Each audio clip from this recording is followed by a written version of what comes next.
Je vais essayer de méditer sur quelque chose. Dieu a mis dans la vie de chacun de nous ce qu'on appelle la conscience.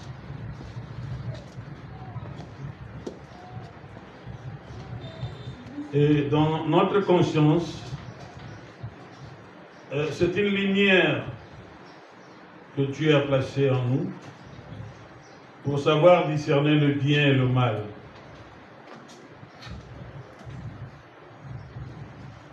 C'est comme quelqu'un qui veut offrir à Dieu. Il prend 1000 francs, 500 francs, il vient offrir à Dieu. Dans ta conscience, tu sais que ce que je suis en train d'offrir à Dieu maintenant ne peut pas rencontrer le loyer que mon église paye.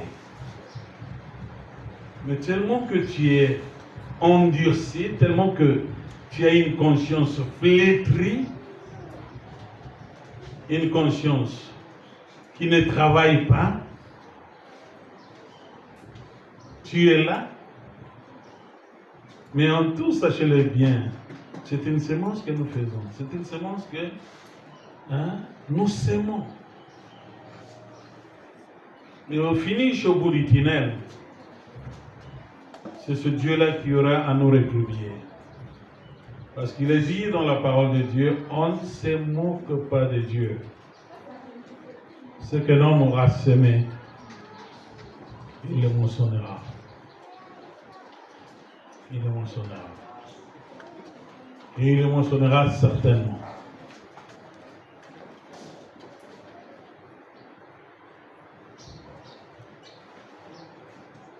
Vous avez le pouvoir, car Christ l'a dit. Je voyais Satan tomber du ciel comme un éclair. Luc chapitre combien? Verset. Luc chapitre 10, verset 19. Lisez s'il vous plaît.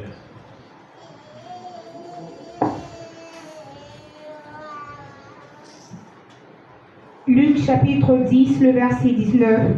J'ai lu au nom de Jésus. Voici, je vous ai donné le pouvoir de marcher sur les serpents et les scorpions, et sur toute la puissance de l'ennemi, et rien ne pourra vous nuire. Parole du Seigneur. Amen. On acclame pour la parole du Seigneur.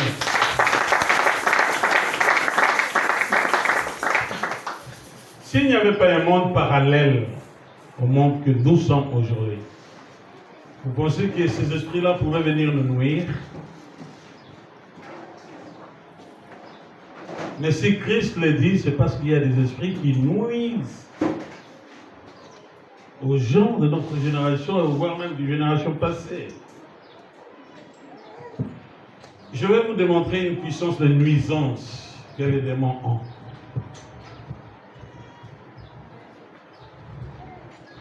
Lorsque vous lisez la parole de Dieu, vous allez rencontrer quelque chose. Et ça, c'est la puissance de nuisance. Il y avait une personne qui était liée terriblement par les démons. Et en étant terriblement lié par les démons,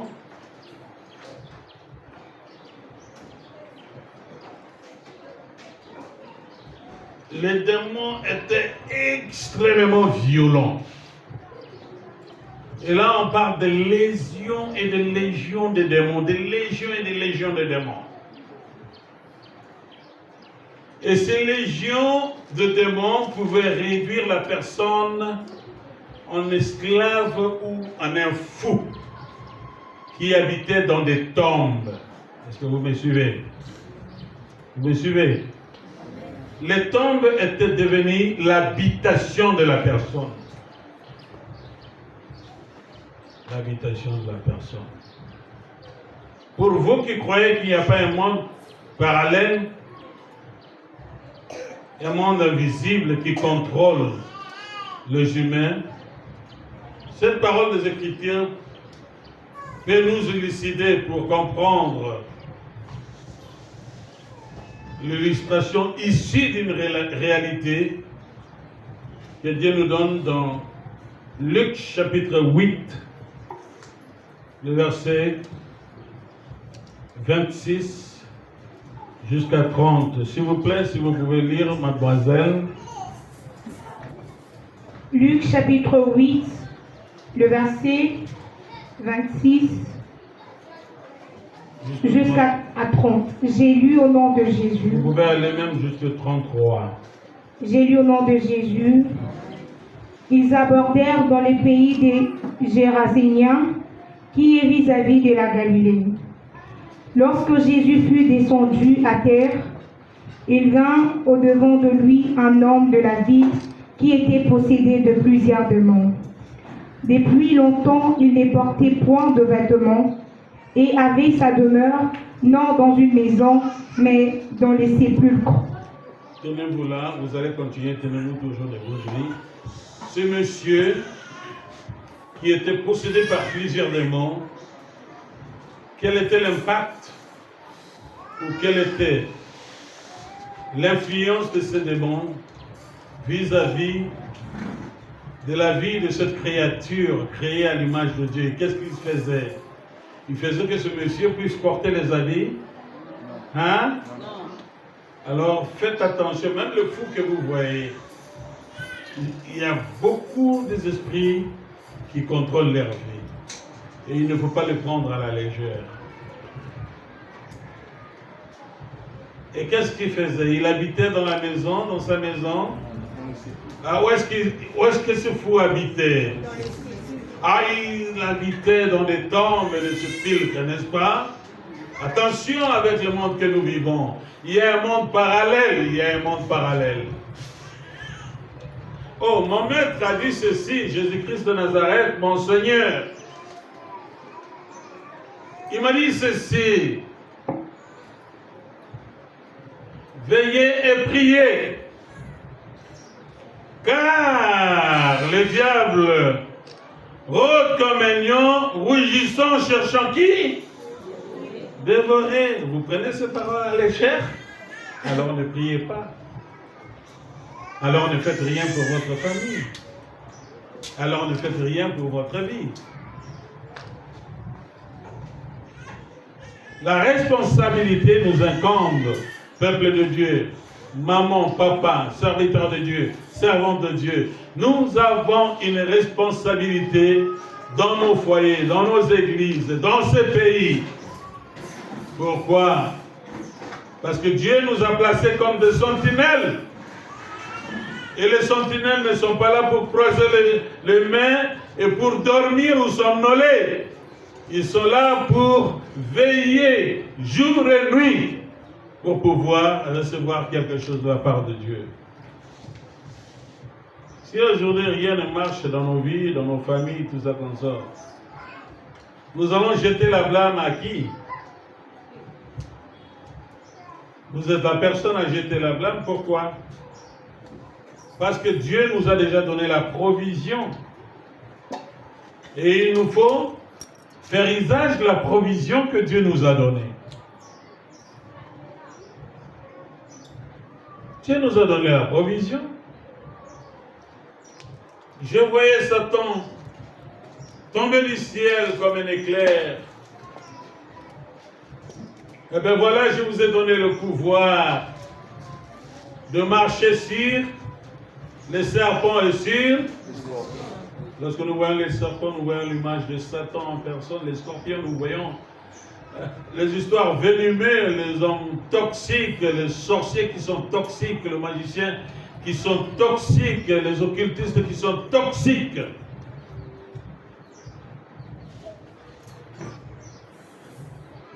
Vous avez une grande responsabilité, peuple de Dieu.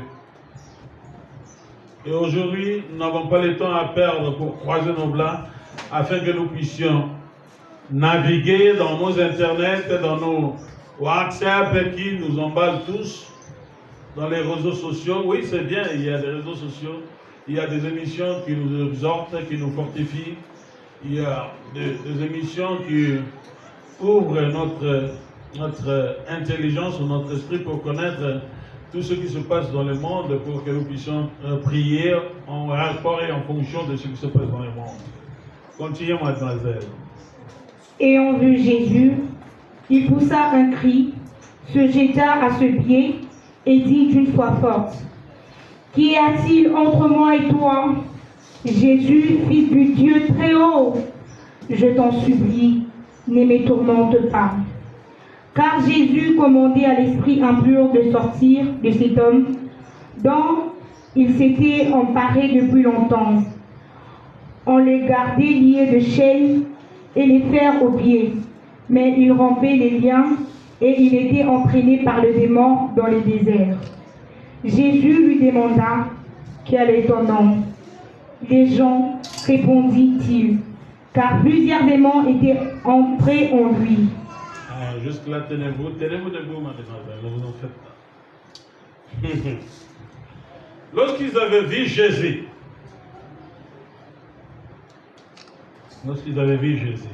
écoutez, tel que vous êtes là, les diables vous voient. Et ils savent même que vous avez la puissance de Dieu ou vous n'avez pas la puissance de Dieu. C'est pourquoi ici j'en appelle à la conscience du peuple de Dieu et des gens qui habitent ce monde, qui n'allaient jamais contracter les marabouts, les magiciens, les occultistes, tout ça qu'on sort, pour avoir une certaine faveur de leur part. Pourquoi? Parce que lorsque vous contractez ce pacte ici, vous avez ouvert la porte pour ce démon-là, afin qu'ils viennent opérer dans votre vie, dans votre famille, etc. Ils ont supplié Jésus, ils ont dit, Seigneur, il ne faut pas nous faire du mal, ne me tourmente pas. Mais Jésus était le sauveur et le maître et le Dieu tout-puissant. Il dit, quel est ton nom? Parce qu'il savait qu'il y avait plusieurs démons. Il a dit, Légion est mon nom. Et lorsqu'on parle d'une légion, on peut compter combien. Lorsqu'on compte une légion, on compte 6000. Allez-vous comprendre vous-même qu'il y a les gens dans ce monde qui sont habités par 6000 démons dans un seul corps. Et vous croyez que lorsque ces démons habitent dans un corps 6000 démons, que quelque chose va marcher dans leur vie? Dis à celui qui est à côté de toi, sois sérieux vis-à-vis de Dieu. Et sois honnête vis-à-vis de toi-même et vis-à-vis de Dieu. Dis ça. Mon frère, lorsque vous allez contacter, consulter ces forces infernales, ces puissances occultes, ces puissances des ténèbres, vous ouvrez une grande porte pour que ces démons viennent opérer dans votre vie et votre famille.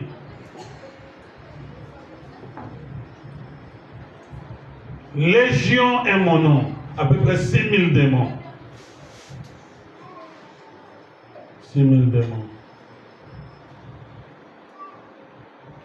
Et qu'est-ce que le roi a fait? Il a donné une instruction.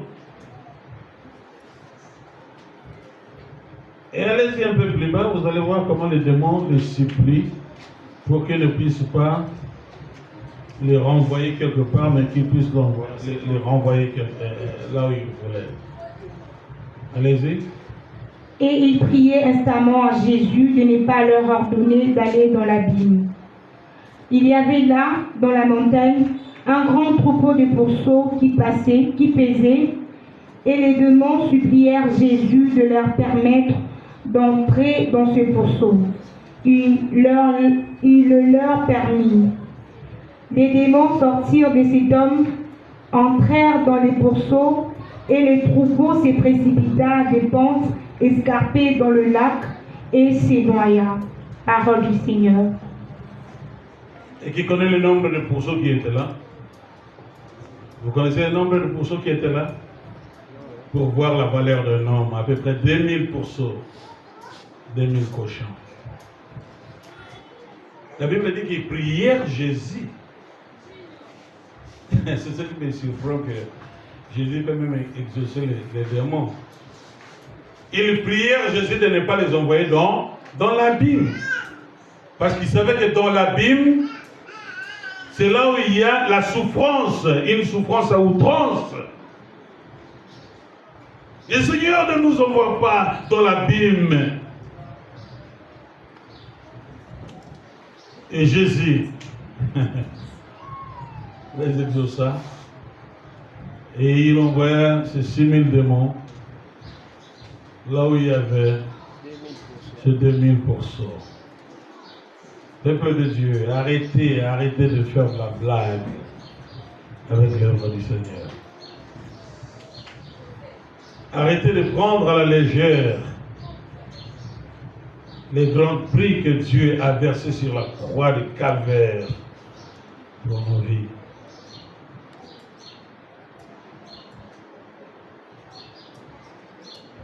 Je connais un monsieur qui travaillait chez moi à l'école, dans mon école. Et ce monsieur, c'était une personne que j'aimais beaucoup parce qu'il parlait Chiluba avec moi et c'était un plaisir pour moi de développer mon Chiluba. Au fond, j'avais de très bonnes relations avec lui. C'est quelqu'un que j'aimais bien. Mais dans l'entretemps, c'était une personne toxique. Il intoxiquait les autres enseignants pour gréver, pour réclamer des salaires, tout ça. Moi, je suis une école privée. Je n'ai pas bénéficié de la gratuité, tout ça comme ça. Pourquoi je fais ça? Je le fais parce que nous devons avoir la sueur sur nos fronts et que quelqu'un puisse manger de la sueur de son front. C'est bien pour ceux-là qui ont la gratuité, c'est une bénédiction. Et moi, je me suis dit non, je vais foncer avec ce que je pourrais gagner et partager avec ceux qui travaillent avec moi. Mais au fond, qu'est-ce que ce monsieur faisait?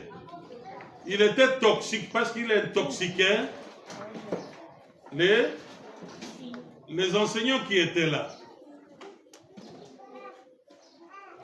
Il peut dire, demain, n'allons pas à l'école. Et quand il dit que demain, n'allons pas à l'école, il venait chez moi pour dire que je suis malade, je montre tout ça comme ça. Et moi, j'avais confiance en lui. Et les autres qui suivaient son mouvement avaient subi le problème. Et alors, quand on les a dit que non, pourquoi vous n'êtes pas venu hier? Ils ont avancé leurs arguments. Et lui, il n'était pas mal vu. Pourquoi? Parce qu'il avait demandé l'autorisation parce qu'il était malade. Or, c'était juste un alibi. Un alibi, c'est évoquer une raison qui n'est pas vraiment la vraie raison. Ça, c'est un droit. Et au bout du tunnel, il commençait même à chercher l'emploi pour d'autres enseignants, pour devenir professeur, ceci, cela, dans d'autres établissements. Il y a une dame qui est venue me dire, mais si on n'était pas venu, ce monsieur-là qui nous a dit de ne pas venir, mais maintenant, nous on subit, mais lui, il ne subit rien. J'ai laissé tomber. Parce que moi, j'ai des yeux très loin.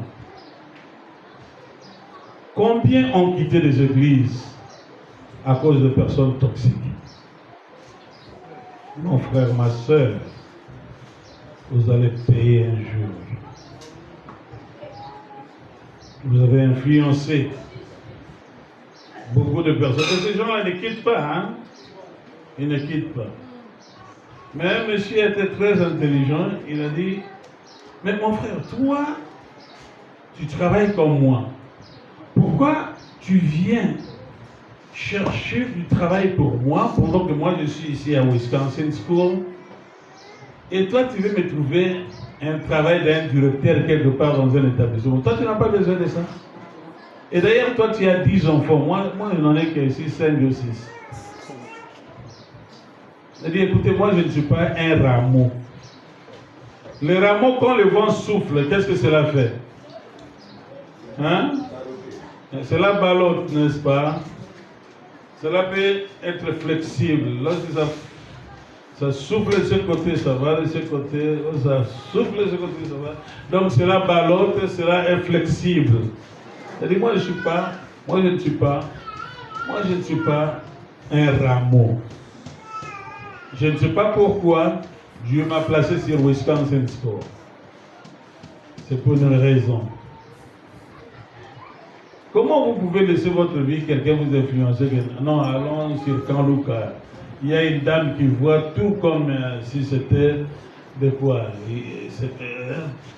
La personne peut voir comme du cristal.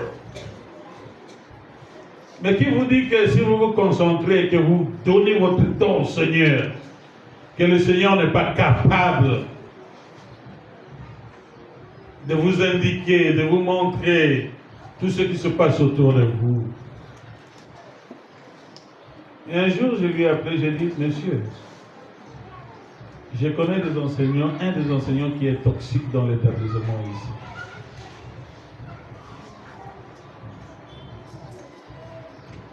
Qui va par-ci par-là pour pouvoir influencer d'autres enseignants à aller à la borne, à aller à ceci, à aller à ceci. Pendant que ce même jour-là reste ici. Et quelle est la raison? Quelle est la raison? Et quand je lui ai dit ça, il a fui de lui-même. Je n'ai même pas cité son nom. La Bible dit ceci, que les méchants ne vont pas demeurer dans l'assemblée des saints. Si vous êtes méchant, vous partirez vous-même.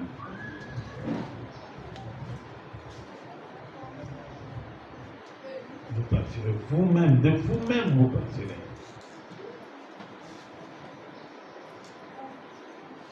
La méchanceté ne bénit pas, mais bien au contraire, la méchanceté donne un accès au diable pour pouvoir manipuler votre vie et détruire votre vie. Et imaginez la perte lorsque ces démons étaient jetés dans les lacs. 2000 pourceaux. Faisons un petit calcul. Si c'était des pourceaux d'une très grande dimension, moi j'ai élevé des porcs. Je sais ce que ça veut dire élever des porcs. Il y a des cochons qui peuvent vous peser dans des 100 kilos. Et un kilo de viande de porc, c'est combien aujourd'hui? Hein? 10 dollars. Ah, maximum 10 dollars, minimum 20 000. Alors allons avec 20 000. Si nous pouvons prendre pour un pourceau, un cochon qui a 100 kilos, nous faisons 20 000 fois 100 égale à combien?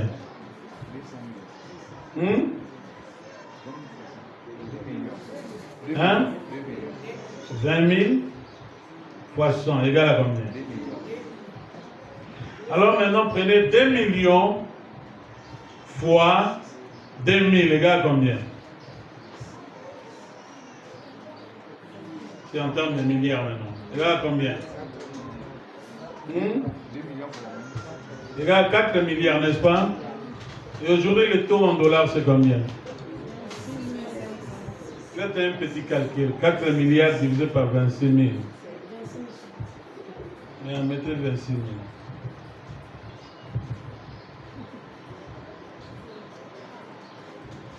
Un petit calcul pour connaître la valeur de ce que peut représenter un homme.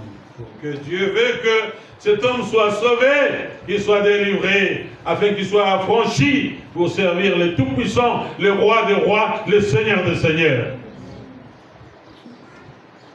On a chassé ces démons. Notre Maître les a chassés, le Roi des Rois, le Seigneur des Seigneurs.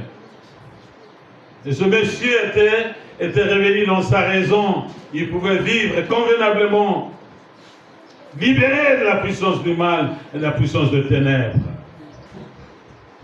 Faites un petit calcul, non? Vous n'avez pas de calculatrice? 309 millions. 309 millions. Non. Allez-y. 4 milliards divisé par 26 000. Vous ne savez pas faire le calcul? 1 million. Ok. Non, mais aidez un peu ces enfants-là. Ah, vous avez calculé là-bas? Voilà, nous prenons 1 480 pour une seule âme. Ce monsieur-là, qui était le propriétaire du pourceau, a perdu combien? 1 million combien? 400 et quelques. 1 480 000 et quelques dollars. Vous voyez ce qu'il représente? Une âme dont le Seigneur veut voir les âmes gagner pour son honneur. Et j'ai toujours dit ceci. Si vous faites fuir ne fût-ce qu'une âme dans l'église de Dieu, vous allez subir les conséquences. Et des conséquences qui iront de génération en génération. À cause de votre méconduite, à cause de la toxicité que vous avez dans votre cœur, votre foi intérieure. Vous influencez les âmes dans le mal pour que les âmes puissent fuir la présence du Seigneur. Vous avez sémé et l'impact ira de génération en génération. Est-ce que quelqu'un m'a compris? Est-ce que quelqu'un m'a compris? Je vais revenir quelque part pour vous dire que nous, étant que parents, nous sommes dans l'obligation de pouvoir sécuriser les étoiles de nos enfants. Nous, étant qu'enfants, nous avons l'obligation de sécuriser les étoiles de nos parents pour que nos parents vivent longtemps et pour qu'ils puissent nous encadrer jusqu'à notre âge de maturité. Et au finish, quand nos parents vont vieillir, nous serons à mesure de les sécuriser. Quand on parle de sécurité, on voit la sécurité alimentaire. Quand on parle de sécurité, on voit la sécurité spirituelle. Et lorsque nous parlons de sécurité alimentaire pour nos parents, c'est pour que nos parents ne puissent manquer de rien dès qu'ils seront vieux. Ici en Afrique, la sécurité alimentaire des parents dépend de nous les enfants. Au moins pour ces parents-là qui étaient sages et intelligents, ils ont laissé les héritages à leurs enfants. Et ils ne peuvent manquer de rien jusqu'à leur tendre vieillesse.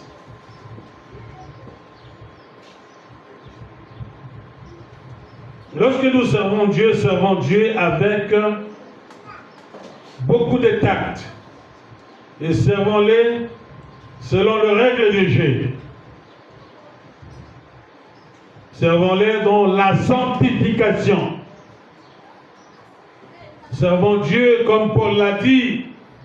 Je veille pour moi-même et je sers mon Dieu avec crainte et tendrement, car après avoir prêché aux autres et qu'ils aient hérité la vie éternelle, que moi-même je ne sois pas disqualifié et jeté dans le feu éternel. Mais lorsque vous servez Dieu selon les règles de jeu, Dieu vous comblera de grâce, de bonheur. Il vous comblera d'élévation, il vous comblera de bonheur. Et d'aucuns diront que, oh non, qu'est-ce qui se passe dans la vie de ce Messie? Non, ce n'est rien. Il n'est pas allé consulter les marabouts, les féticheurs, les devins, mais il a consulté le roi des rois, le Seigneur des seigneurs, le Tout-Puissant, celui qui a créé le ciel et la terre. Voilà les résultats. Les résultats sont probants lorsque nous servons Dieu selon le règle de Dieu, de jeu que Dieu a placé à notre disposition. Arrêtons de faire le jeu avec l'œuvre du Seigneur. Et qu'est-ce qui se passe? Nous voyons ceux qui se convertissent sont parfois puissamment utilisés, même plus que ceux-là qui se sont convertis avant. Pourquoi? Parce que pour ceux-là qui se sont convertis avant, ils trouvent que l'œuvre de Dieu, c'est un jeu. Et ils sont artificiels dans l'engagement qu'ils ont fait pour Dieu. Mais quelqu'un qui vient, qui expérimente la puissance de Dieu, il prend les choses de Dieu au sérieux. Il les prend avec l'être humain. Il dit non, Jésus est pour moi. Il est tout pour moi. Il est capable de faire tout pour moi.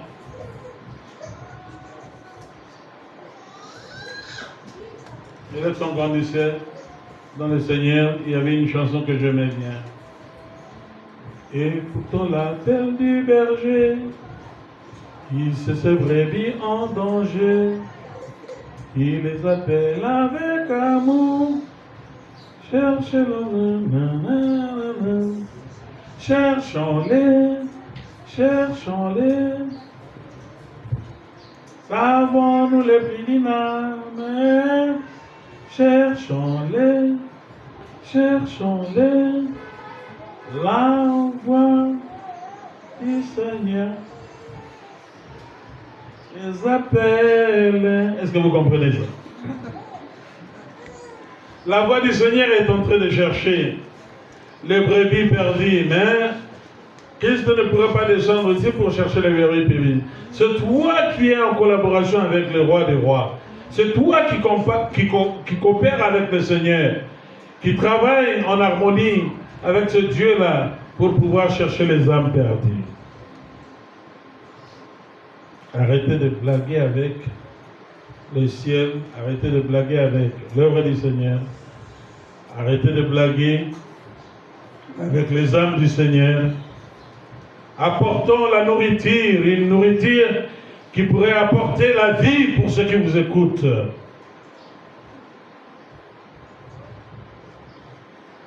Quel est le type de nourriture que vous donnez aux gens? Il faut que ceux qui sont nourris puissent être bien nourris pour qu'ils puissent devenir solides et pour qu'ils puissent devenir très forts. Tel que vous êtes là, si on vous dit d'aller faire face à un catcheur américain qui est bien musclé, est-ce que vous allez tenir le coup? Hein? Qui peut tenir le coup dans un match avec un catcheur américain qui lève la main?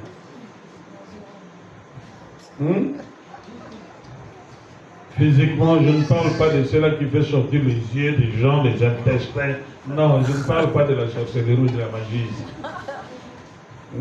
Parce que j'ai vu quelqu'un qui est venu de l'Afrique, il a fait sortir les yeux, tout ça, hein? D'un blanc. C'était un blanc ou un noir? Vous n'avez pas vu une histoire pareille? C'était un blanc, hein? Un blanc. Oui. Ça, c'est quelle puissance?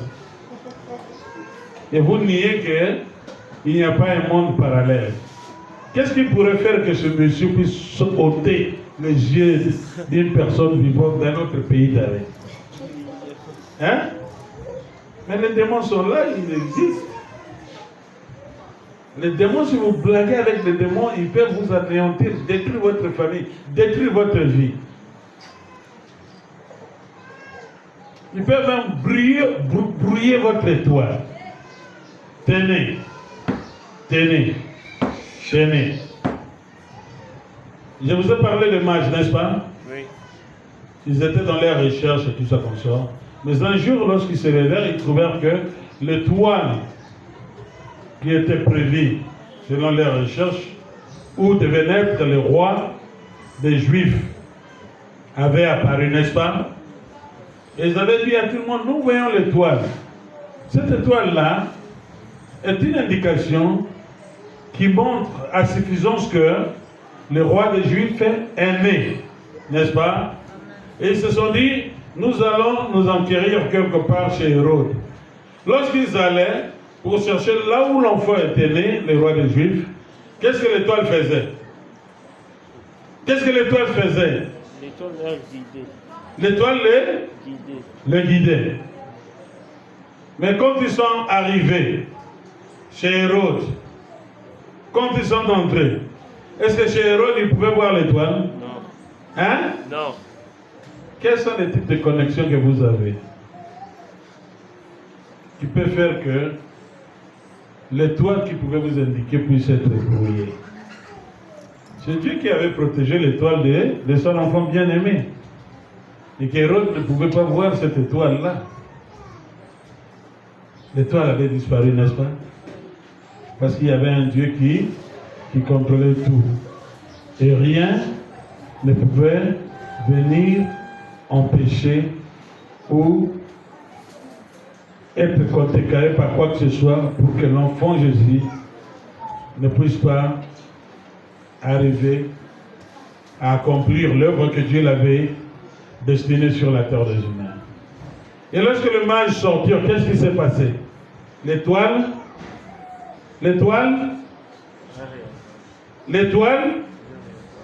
Oh, mais répondez-moi. L'étoile réapparaît, merci pasteur. L'étoile? Mais dites même ce que le pasteur a dit, non? L'étoile? Et vous trouvez que c'est un hasard que l'étoile puisse réapparaître? Ce n'est pas un hasard. Et moi je me dis, comme ces sorciers, ces magiciens, aller chercher Jésus, ce n'était pas pour l'adorer, non. Ça c'est mon interprétation, ça n'engage que moi-même. Hein?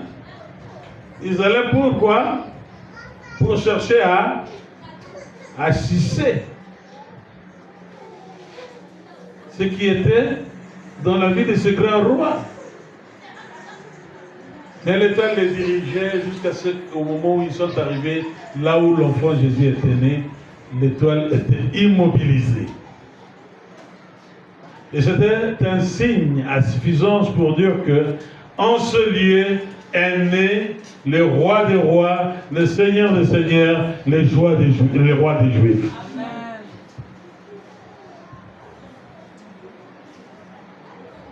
Ils sont allés, c'était dans une étable. Ah, notre roi, il est au-dessus de tout. Quelqu'un qui est venu sauver l'humanité, mais il n'est même pas né aux États-Unis, né au Canada, il n'est même pas né à Gauteng, parmi les meilleurs hôpitaux de Djobourg. Il n'est même pas né en Ngaliema. Mais il est allé naître où ça? Dans une... Quel sens d'humilité! Aujourd'hui, si quelqu'un allait accoucher dans une étable et que le quartier sait que cette dame a accouché dans une étable, dis-moi quelle serait la réaction des gens dans les quartiers. Qu'est-ce qu'ils diront? Ça c'est Fachi, que Dieu le bénisse en tout cas.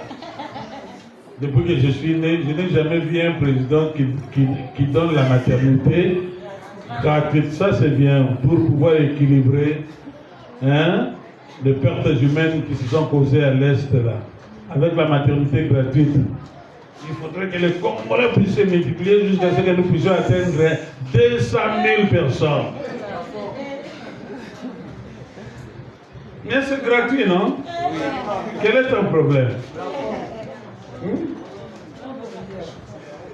Nous qui avons eu 6 enfants, mais il faut voir ce que ça nous coûtait comme maternité. Je connais un pays où le minimum de maternité c'est $5 000. Mais si vous allez dans un hôpital de luxe, c'est au moins $10 000, $15 000.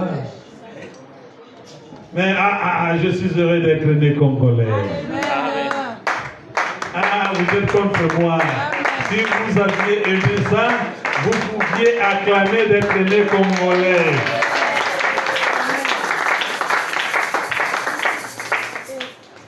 Je peux commencer à vanter mon pays si vous ne pouvez pas vous rendre compte. Vous savez que le Congo est le poumon d'oxygène de l'humanité tout entière. Alors si vous êtes au Congo, c'est vous qui allez commencer à quoi? À respirer l'oxygène. Et ce que vous faites sortir là, Dieu va le purifier avec les arbres pour que cela puisse aller dans d'autres pays.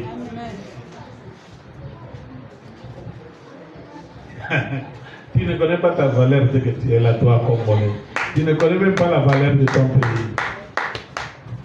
J'étais dans un grand pays, un pays très puissant, un pays formidable. Et un monsieur se pointe, il dit, mais monsieur, what are you going to do in Congo? It seems like people are dying there. Why are you heading back to Congo? I say, no, God has called me to be born in Congo. And He wants me to be in Congo for a purpose. J'ai dit non. Ça, je disais dans mon cœur, hein. Mais je lui ai répondu poliment, je dis non, Dieu a un objectif, a quelque chose à faire pour moi au Congo. Il faudrait que je puisse accomplir ce que Dieu m'a donné comme tâche au Congo. Est-ce que vous comprenez ça? Pas plus que longtemps ici, il y a quelques missionnaires qui devaient venir. Et ils ont eu peur parce qu'il y avait un peu des histoires, tout ça. Je devais les recevoir.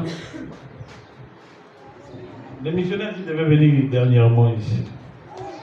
Et l'un d'eux qui était le chef de file me dit, comment toi tu peux habiter dans un pays difficile comme ça? Je visite les États-Unis quand je veux, je visite le monde quand je veux. Mais pour l'instant, je vais d'abord souffrir avec mon peuple. Je vais souffrir avec qui? Je vais souffrir avec mon peuple. Si à la longue, Dieu pourrait m'amener là-bas pour que je puisse mourir là-bas, ça va. Mais même si je meurs ici, c'était une bénédiction. Est-ce que vous comprenez ça? Il faut être bête, n'est-ce pas? Hein? C'est là la mémoire de ce monde. Vous rentrez dans un pays où il y a plein de moustiques, où il n'y a pas de l'eau propre, où s'il pleut, vous n'avez pas où passer. Et j'ai rencontré un pasteur aux États-Unis qui m'a dit, un Congolais, hein? Mais ce pays-là, est-ce que nous ne pouvons pas vendre ça, on partage l'argent, chacun part là où il veut? Moi je lui dis, cher pasteur, le Congo n'a pas de prix. Amen. Même si on peut vendre le monde entier, je ne vois pas l'argent qui pourrait suffire pour acheter le Congo. Le Congo, tenez, est le pays le plus riche de la planète Terre. Le Congo est le plus riche de la planète Terre. Le Congo est le pays le plus riche de la planète Terre. Et si on nous combat dans ce pays, c'est parce qu'ils savent que c'est un pays qui est rempli, où les richesses sont fouilles que nous ne savons pas voir. Et même si on pourrait vendre le monde entier, ça ne pourrait pas suffire pour acheter mon pays. Toi, tu t'attaches peut-être à ce pays-là parce que tu veux manger. Mais je vais te dire que moi je mange bio. Je mange quoi? Bio. Mes mangues sont? Bio. Mes mangues sont? Bio. Les feuilles de patates douces sont? Bio. Vous connaissez les feuilles de patates douces? Matembele. Et vous savez que le matembele a une vertu extraordinaire pour guérir le cancer. Ça prévient les cancers. Et les patates douces sont quoi? Et vous savez que dans les patates douces, il y a la flavonoïde, le flavonoïde, qui est vraiment une substance qui est là pour pouvoir renforcer votre système immunitaire. Oh, qu'est-ce qui n'est pas bio? Je mange les œufs bio. Je mange le poulet bio. Je mange la viande de chèvre bio. Je mange même le cochon bio. Non, arrêtez-moi tout ce que vous racontez. Je suis congolais et je vais demeurer congolais. J'aime d'autres pays. J'aime visiter d'autres pays. Mais parce que Dieu m'a mis ici, je suis dans l'obligation de prier jour et nuit pour que Dieu puisse sécuriser les portes d'entrée du Congo. Nous avons 9 pays frontaliers Et ce pays frontalier, nous devons prier chaque jour pour que Dieu puisse sécuriser les portes d'entrée du Congo. Oh Seigneur Dieu, donne-nous la grâce de ne pas arrêter de prier pour que demain, ce que tu as prévu pour ce pays, nous puissions aussi en bénéficier. Et je vais vous dire une chose. Lorsque vous priez, ne manquez pas de prier pour votre pays. Les gens envient notre pays tellement. Et nous devons devenir tous des intercesseurs pour ce pays. Amen. Amen. Nous devons devenir tous quoi? Les intercesseurs pour notre pays. Moi, je me demande si je peux compter le nombre d'invitations que j'ai déclinées. Non, venez comme ça, nous avons des conférences. Non, je dis non. J'ai encore à faire ici. Ça me donne la joie de servir ce maître-là. Et vous avez l'obligation de sécuriser quoi? L'étoile. L'étoile de qui? De votre famille. L'étoile de qui? De votre papa et maman. L'étoile de vos papas et maman. L'étoile de qui? De vos enfants. Hein? Vous avez l'obligation de sécuriser les portes. Les portes de quoi? De votre pays. Parce que quelque part dans la parole de Dieu, il est dit, celui qui peut déclarer la victoire, c'est celui-là qui est capable de ramener le combat où ça? À la porte, n'est-ce pas? Donc pour être victorieux, nous devons ramener le combat que nous sommes en train de faire dans nos portes. C'est-à-dire que nous avons des portes et que dans ces portes, nous devons faire un effort pour le combat qui se vit contre nous, qu'il puisse être ramené dans les portes. Donc nous lisons dans Ésaïe chapitre 28, mademoiselle disait, Ésaïe 28, verset 6.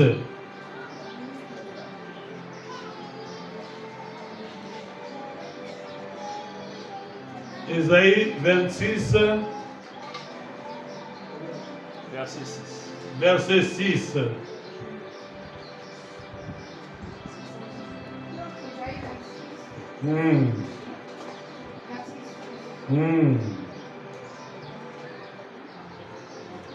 Allez-y. Il est foulé aux pieds. Non.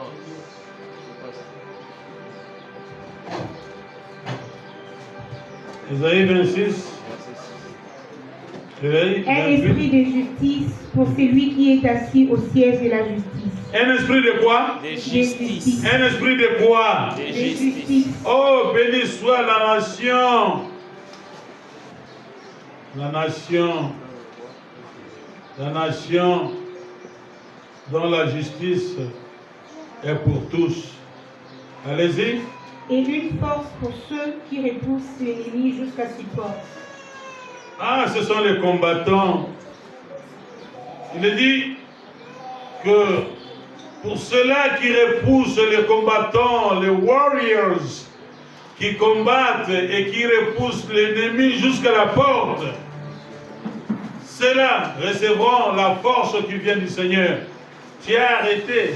Le verset n'est pas complet. Allez-y. Mais eux aussi, ils chancellent dans le vin, et les boissons fortes leur donnent de vertige. Sacrificateurs et prophètes chancellent dans les boissons fortes, ils sont absorbés par le vin. Ils ont de vertige à cause de boissons fortes.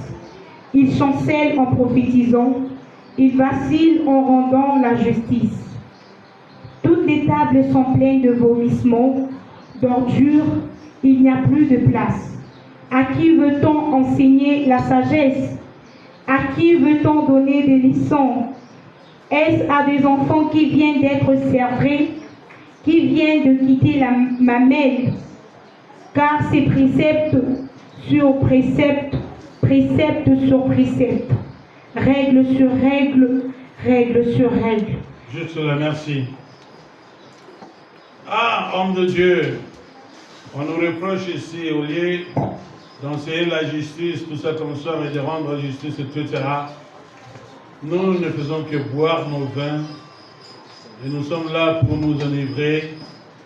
Et on dit que nous avons des mains partout, à manger partout, et la table est remplie de vomissements, des ordures. Pourquoi? Parce que ce que nous distillons, ce que nous vomissons, ne peuvent apporter la sagesse à aucune personne. Il faut voir ce que vous êtes en train de distiller dans votre bouche. Vous donnez la sagesse à qui? Mais ce que vous distillez dans votre bouche, est capable d'apporter la sagesse. Pas aux enfants qui viennent d'être sévrés, c'est-à-dire que les enfants dont on les a enlevés dans leur mamelle maternelle. Mais si vous apportez la victoire et la justice dans votre pays, oh Dieu sera honoré, sera honoré, sera honoré. Dieu compte sur vous, serviteurs de Dieu, pour ne pas distiller de mensonges et de bêtises. Mais Dieu compte sur vous pour pouvoir distiller la justice, distiller la sagesse et distiller des prophéties qui viennent du Seigneur. Pas de fausses prophéties.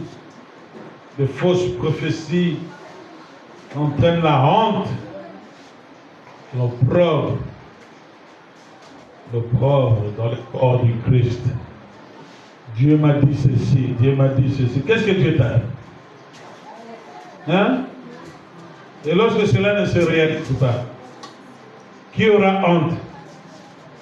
Hein? Le corps de Christ ou autre chose? Le corps de Christ aura honte. Dieu ne t'a rien dit. Rien du tout. Mais la Bible dit que lorsque vous avez un prophète qui prophétise, et donc vous voyez les choses s'accomplir, qu'est-ce que la Bible dit? Il faut quoi? Il faut quoi? Il faut respecter ce prophète-là. Il faut honorer ce prophète-là. C'est pourquoi ici chez nous, on ne donne pas de prophéties comme ça en l'air. Non. Il faut donner des prophéties qui se réalisent.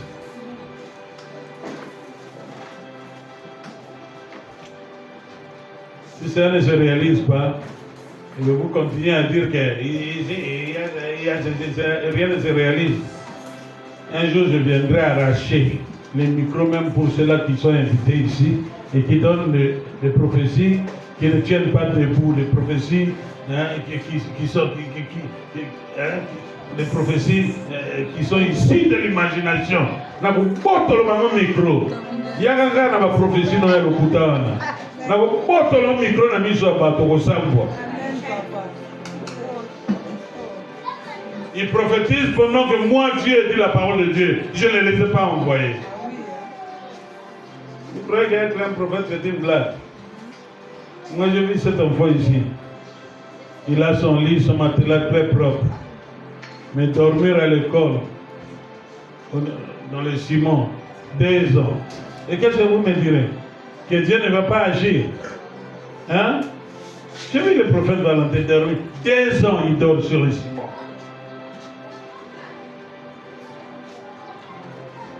Moi-même, j'ai dormi 6 mois sur le ciment.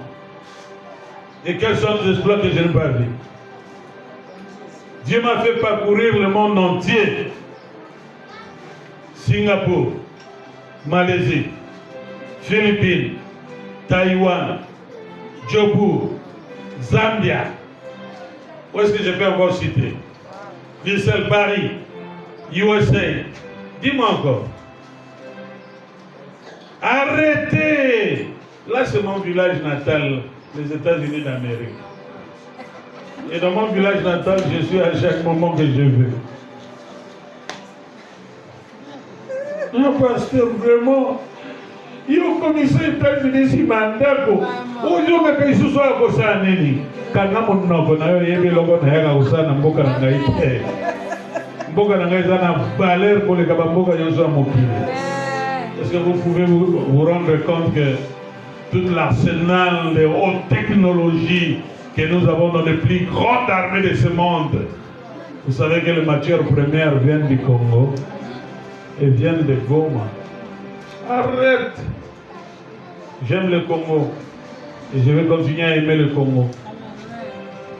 Ata nazotamwa na makolo, ata nazowe la moto, ata nazowe la comment on dit?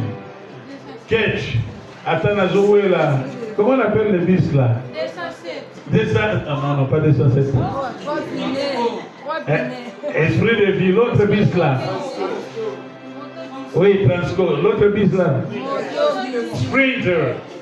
Même si les gens peuvent se moquer de moi avec l'école pastorale, je ne vais pas aller envier la nation des autres.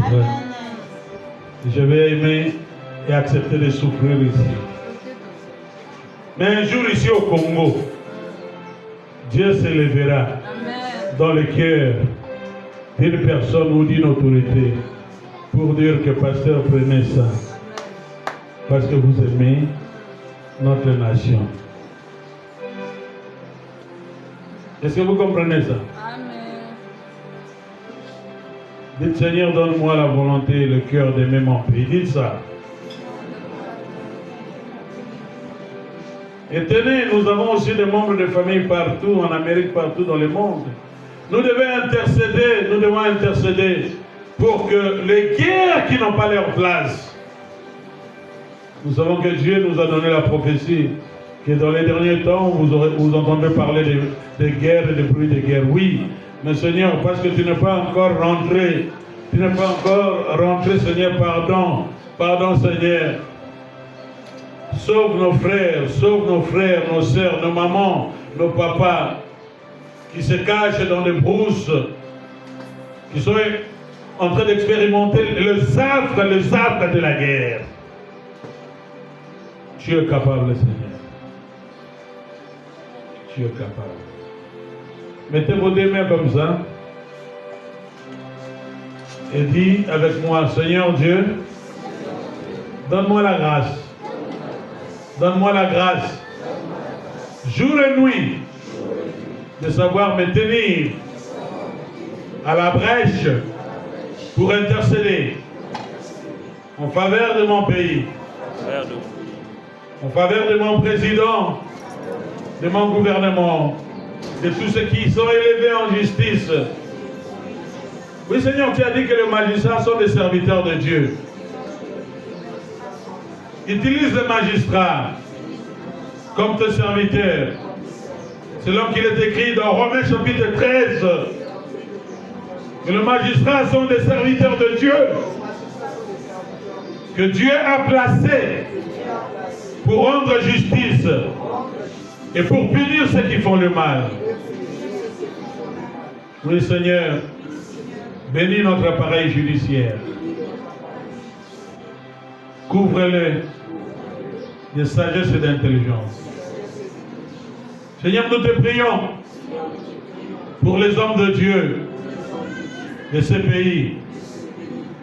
Donne-leur la grâce de te servir avec crainte et tremblement.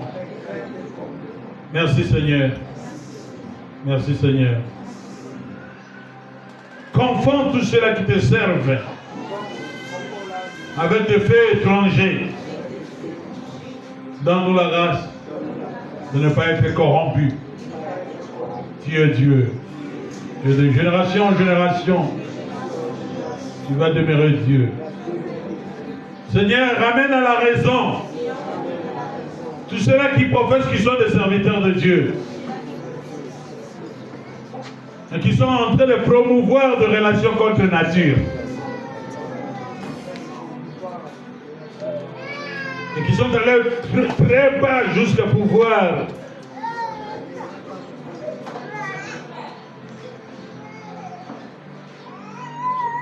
administrer le baptême aux chiens. Seigneur, non, nous pouvons prier pour nos chiens, mais nous ne pouvons pas les donner le baptême, Seigneur. Parce que tu nous as donné le modèle, on ne peut pas bénir, on ne peut pas administrer le baptême aux chiens. Ça, c'est l'évangile qui sort de quel siècle ça, hein? Ou de quel siècle? Bénis ton peuple à travers le monde. Bénis ton peuple, Seigneur. Au nom de Jésus. Amen. Soyez bénis.